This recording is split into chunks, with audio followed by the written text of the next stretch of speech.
Hi, and welcome back to Plan9Crunch, where every week we read from a genre novel. Today we're gonna do things a little bit differently, just because we're dealing with film novelizations, which is probably the most copyrighted material that we could possibly choose to read from. So here I have the works of Gregory Keyes, prolific author, as he's done in the Monsterverse, and that is the series of Legendary Pictures, Godzilla, and Kong films from 2014 till 2024. Hopefully spreading on to 2025. First, he was brought on, to my knowledge, he did the Godzilla King of the Monsters novelization. And based on the Wikipedia page for his career, it was an obvious choice for him. He is a multimedia author, so novelization, novel, even video games he's done. But he usually is focused on large casts that remain separated by subplot. And he adds in some characters to be investigating the various stuff going on as all hell breaks loose with all the monsters vying for supremacy in this movie. And then in the novelization. But also, interestingly, his prologue for this is from Godzilla's perspective, so we can read a little bit of that. He woke and he prowled his territory. He was in no hurry. He wasn't hungry, only smelling, seeing, listening.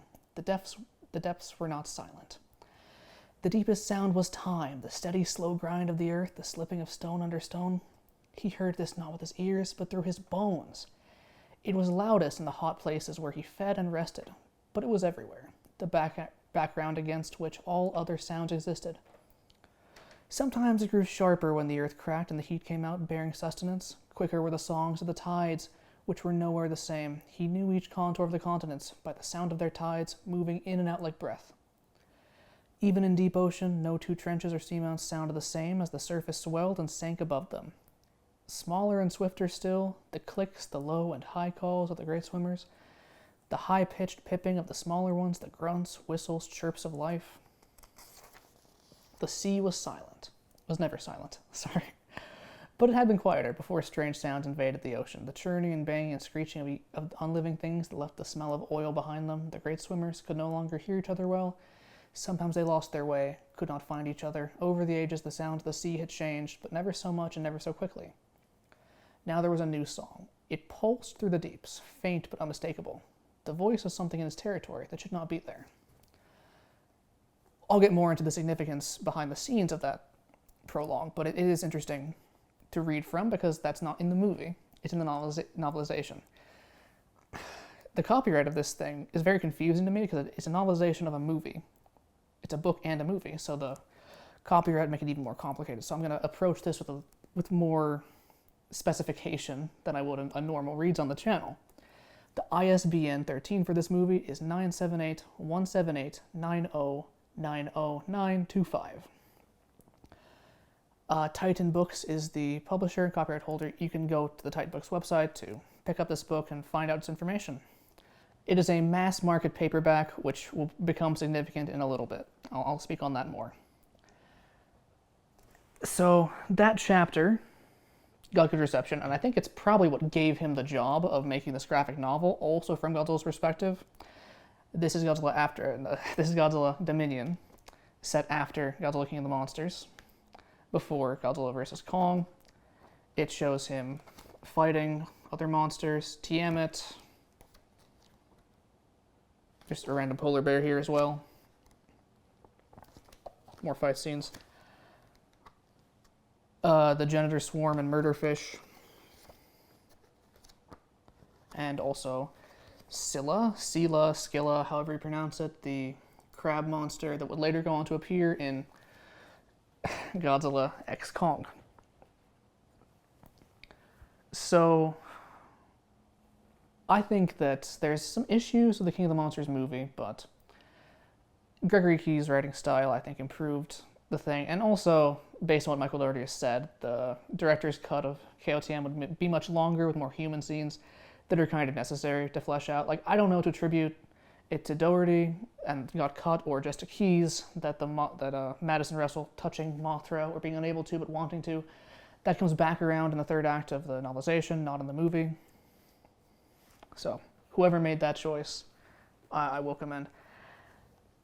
Because of all this, Keyes was brought back for Godzilla vs. Kong, this novelization. And I do not like this book quite as much, but I'll get to why in a second. First of all, ISBN 13 978 178 909 7351, TitanBooks.com still.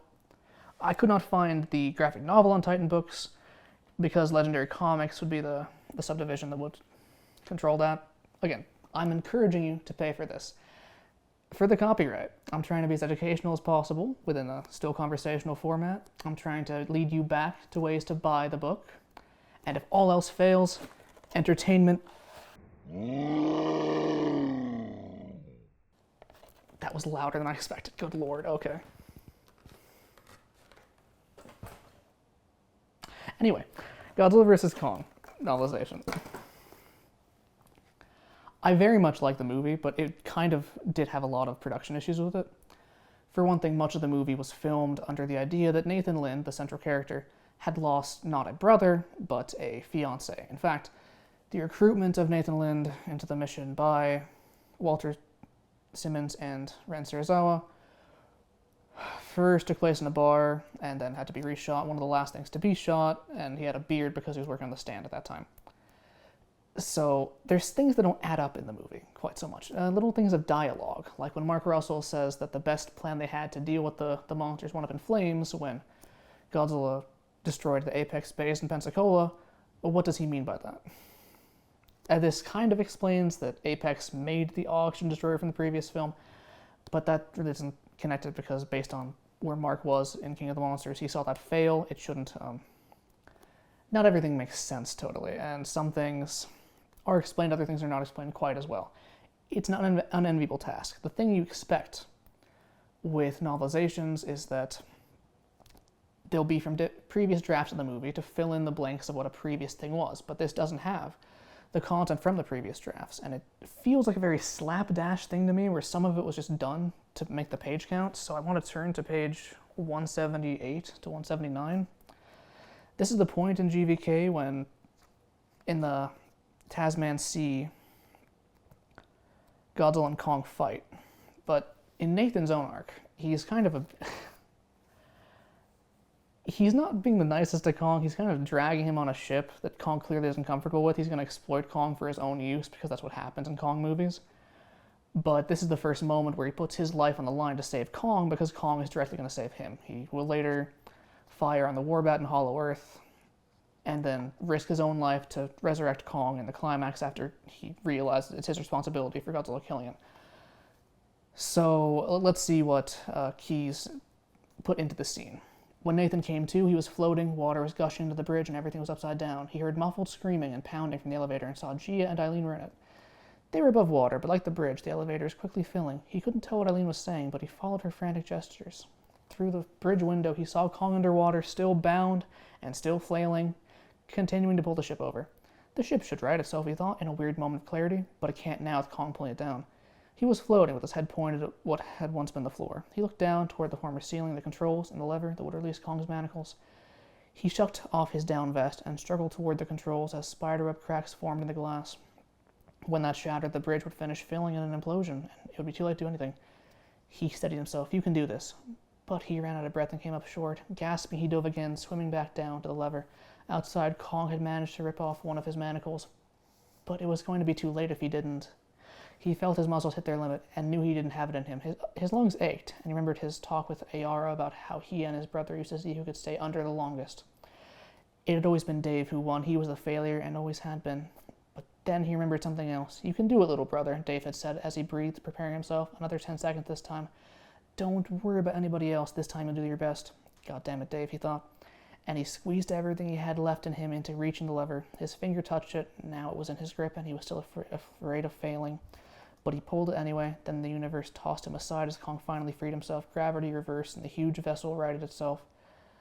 And water began to drain away as if in a nightmare. He saw the colossal forms of Godzilla and Kong grappling beneath the surface as the reptile snapped at Kong's face. The ape managed to kick Godzilla down into the depths, reaching for the ship. It's not bad writing per se. It just changes what I think the focus of Nathan Lynn's subplot is, because, again, the brother is not the most important part. In this scene, the visual language of the film communicates that Kong and Nathan Lynn's lives are intertwined in that moment because we transition from the screaming face of Nathan Lynn pulling the lever to Kong's roaring face. That's the visual language of the film, and now it's more about the brother than it is about Nathan and Kong. But I can see why it happened, because it feels like a bit of a rushed job. Next, I'm going to get a little bit into Ren Serizawa in this novel, and I kind of should backtrack a little bit, because the Monsterverse, up until this point, had pulled a little bit from the Heisei Gamera trilogy, mainly in terms that the Mutos versus Godzilla rivalry is like the Gyaos and Gamera rivalry in Guardian of the Universe. KOTM is the main thing that connects to Advent of Legion through the religious symbolism, the death and revival of the heroic monster, coming back with a new superpowered form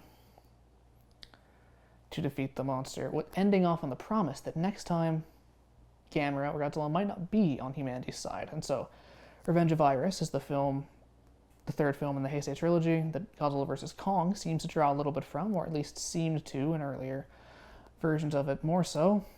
Ren Serizawa was not in the KOTM movie, but he was in the novelization. And as it stands, if you've seen Godzilla vs. Kong, Ren Serizawa is a very underdeveloped character. In fact, much of his character was cut for the sake of a mysterious presence in the movie.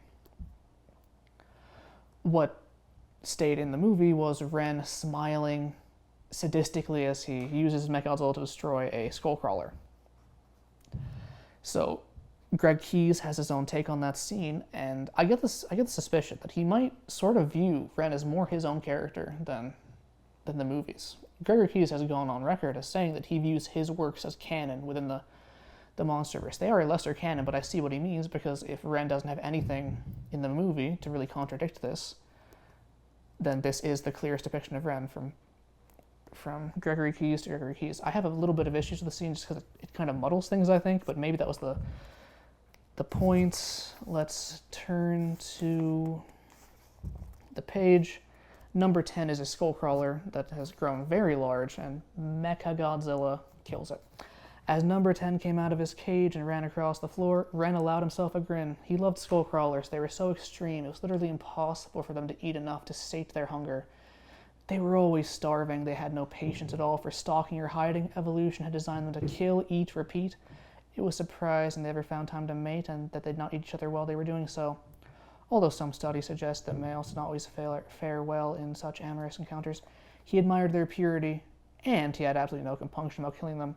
As they were made to prey on everything else, he had been built to end them. He was the alpha now, the apex predator. Any other animal might have known it was dead when he picked it up, but in his powerful hands, already squeezing the life out of it, but not a skullcrawler. It somehow saw a meal in front of it, a fight it could win. He felt the smile grow inside of him as the energy built up in the infernal engines contained in this body. Everything was becoming more. His senses were sharpening. Oh, is that a type? His senses were sharpening, his strength building.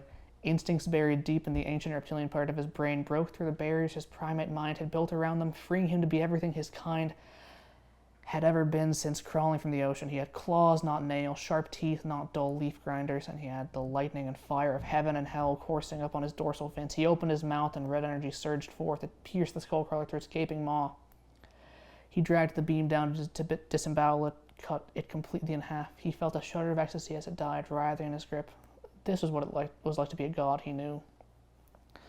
I think it just adds a little bit too much about him reflecting on the skullcrawlers in ways that could be argued as to fill a page count, but it's still a good book. He's still a great writer for this series.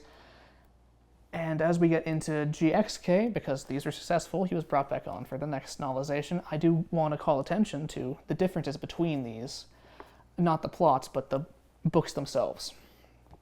So, mass market paperback, you can see it's kind of shorter, weaker, all that stuff. Paperback. That's how they are officially on the Titan Books website. You can see the difference in size, difference in construction. It might be a little bit harder to see. This is the ISBN of KOTM, 978-178-9090925. ISBN for GVK, 978-178-909-7351. This costs $7.99 in the US, $8.99 in the US. Inflation, but this much larger, probably more expensive book to make, costs $17 US. Its ISBN is 978-180-3368108. So it feels like it's become a more successful brand. Obviously, KOTM underperformed, but the surrounding stuff did well enough to justify continuing. And then Godzilla vs. Kong, actually, you can check the numbers. It increased investor confidence and investment in AMC Studios at the time. It saved movie theaters during the pandemic. And of course, Godzilla x Kong: The New Empire was the highest grossing film in the Monsterverse. I don't have too many thoughts on GXK compared to the movie. I think that there's less noticeable changes. It more just is the cut content that would have made it into the movie, but they wanted it to be shorter. So specifically, I'm going to turn to page 221, I believe, just because it basically explains what's happening in that part of the movie. 221. So this is when One Eye has failed with his posse to kill Kong and Zuko, but sees a vortex and returns to Scar King to report on that so that they can mobilize their forces. One Eye found that running was harder than he'd thought it would be. His injuries tired him, and he could not keep up the pace he wanted to. That worried him. The Scar King would not accept his weakness as an excuse for being slow to bring him the news. Nevertheless, he spent more of the trip walking than running.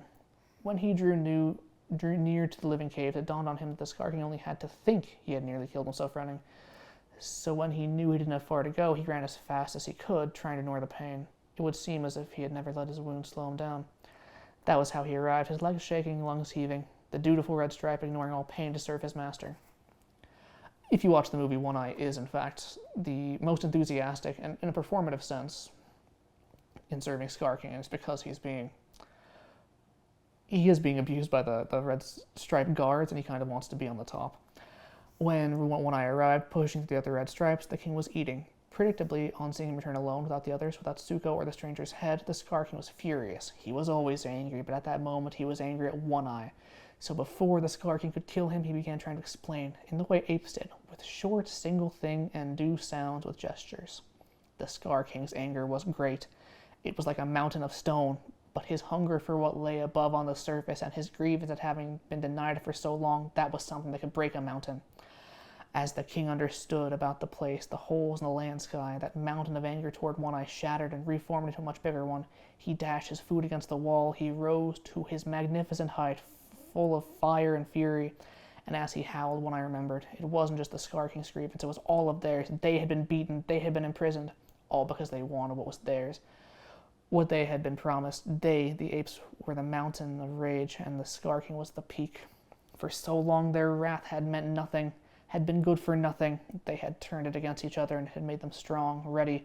Each ape was a weapon in the Scar King's hand, but they were no longer tired, no longer defeated. No longer was their rage turned inward, like the soft, hot, red rock that burst from the ground. They had been released, and they would burn everything in their path. No more would the very air scorch their throats, no more eating scraps and pushing rocks. When the Scar King took back the world above, all of his apes would be kings, even One Eye.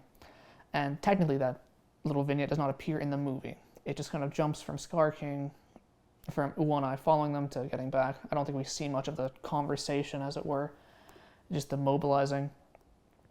But it does well to explain what was going on there in ways that are consistent with the characters involved. Hopefully we've skirted around the copyright sufficient enough to justify releasing this. But in case you enjoyed this, we have a lot more Plan9Crunch reads, not just mass market paperbacks, but also cult genre novels from people we've interviewed, as well as more classic novels you might have read already.